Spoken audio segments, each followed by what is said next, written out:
আসসালামু আলাইকুম। আমি ডাক্তার মোহাম্মদ লিটন মোল্লা, বিসমিল্লাহ হোমিও ক্লিনিক থেকে বলছি।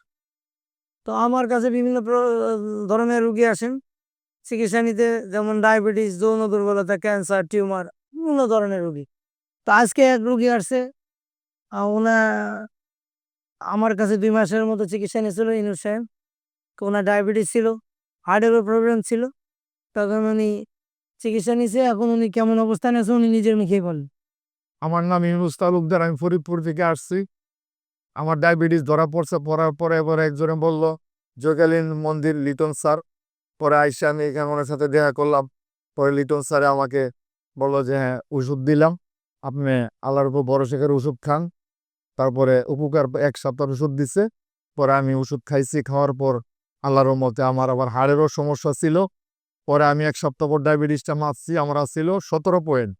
পরে আমার যে আবার 5 পয়েন্ট ধরা পড়ছে, কমছে কমছে। পরে এরপরে আমি চিন্তা করলাম 5 হয়ে গেল 17তে, তখন লিটন স্যারের কাছে আবার আসলাম। আসার পরে বললো ঠিক আছে ইউনুস ভাই, আপনি এখন আর 2 বেলা খেতে হবে না, আপনি 1 বেলা খান।